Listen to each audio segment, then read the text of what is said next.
এই সংস্কারের ক্ষেত্রে যেন অবশ্যই ব্যক্তি, দল, গোষ্ঠীর চেয়ে আমরা জাতীয় স্বার্থ এবং দেশকে যেন প্রাধান্য দিই, এটাই আমাদের আজকের এই কমিশনের কাছে আমাদের চাওয়া।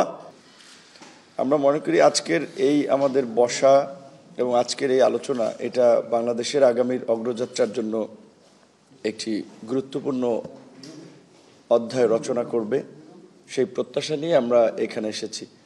যেমনটি আমাদের শুরুতে আজকের এই সূচনা বক্তব্যে জাতীয় ঐক্যমত্য কমিশনের সহসভাপতি জনাব আলী রিয়াজ স্যার তিনি যেটি বলেছিলেন এবং উপস্থাপক এবং প্রধান উপদেষ্টার বিশেষ সহকারী মনির হায়দার ভাই যেটা বলেছিলেন যে গত 16 বছর আমরা একটা ফ্যাসিস্ট রেজিমের আন্ডারে গোটা বাংলাদেশের মানুষ যেভাবে নির্যাতিত, নিষ্পেষিত হয়েছি, একইভাবে দেশের স্বাধীনতা, সার্বভৌমত্ব, গণতন্ত্র ভূলুণ্ঠিত হয়েছে।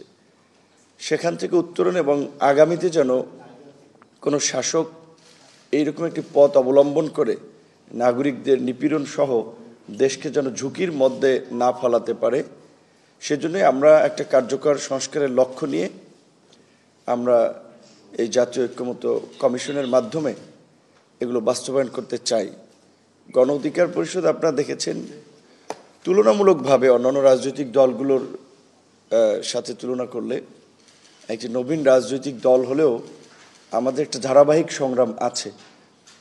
এই যে আজকের পরিবর্তন, যে বৈষম্য বিরোধী আন্দোলনকে কেন্দ্র করে 2018 সালে সরকারি চাকরিতে বৈষম্যের বিরুদ্ধে সেই কোটা সংস্কার আন্দোলন, 2018 সালে আজকের এই যারা বসা এখানে তাদের মাধ্যমেই সূচনা।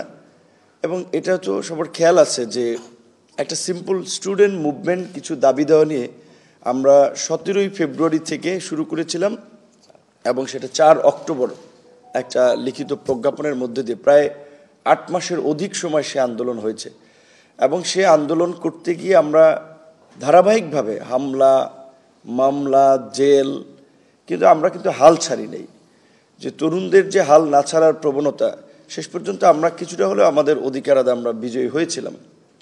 একই সাথে সেই আন্দোলনের পরে 2019 সালে ঢাকা বিশ্ববিদ্যালয়ে দীর্ঘ 28 বছর পরে ডাকসু নির্বাচন, যেটি আমাদেরকে দেশের মানুষের জন্য কাজ করার জন্য কিংবা দেশকে নিয়ে আসলে একটা নতুন ভাবনার জায়গায় নিয়ে গিয়েছিল, যার ধারাবাহিকতায় 2021 সালে আমরা এই রাজনৈতিক দল গঠন করি।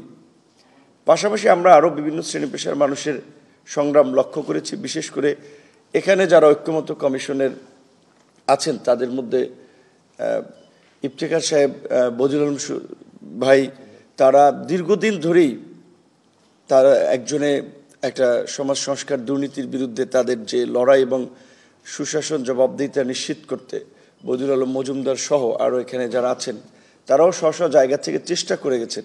কিন্তু দেশের রাজনৈতিক আসলে প্রেক্ষাপট এবং বাস্তবতা এমন ছিল, চাইলেও এই সমস্ত মানুষের কিংবা আমাদের খুব বেশি কিছু করার ওই সময় ছিল না। কিন্তু আমরা একটা প্রেক্ষাপট তৈরি করতে পেরেছি এই জুলাই গণ অভ্যুত্থানের মধ্যে দিয়ে। কাজেই আমরা সকলে যেন আসলে একটু জোর দিয়ে হলেও কমিটেড থেকেও যেন দেশ জাতির বৃহত্তর স্বার্থে এই কার্যকর সংস্কারগুলো আমরা বাস্তবায়ন করি। এই সংস্কারের ক্ষেত্রে যেন অবশ্যই ব্যক্তি, দল, গোষ্ঠীর চেয়ে আমরা জাতীয় স্বার্থ এবং দেশকে যেন প্রাধান্য দিই, এটাই আমাদের আজকের এই কমিশনের কাছে আমাদের চাওয়া। এবং একই সাথে কমিশনের মাধ্যমে যেহেতু হেড অব দ্য গভর্নমেন্ট আমাদের সকলের সম্মানিত প্রধান উপদেষ্টা ডক্টর মোহাম্মদ ইউনূস, তারই যেহেতু তারা মনোনীত টিম, তাদের মাধ্যমে প্রধান উপদেষ্টার কাছেও আমাদের এটি আহ্বান থাকবে, যে কোনো মূল্যে যেই সংস্কারগুলো আলাপ আলোচনার মধ্যে দিয়ে ঠিক হবে সেগুলো এই সরকারের অধীনেই বাস্তবায়ন করতে হবে। ধন্যবাদ।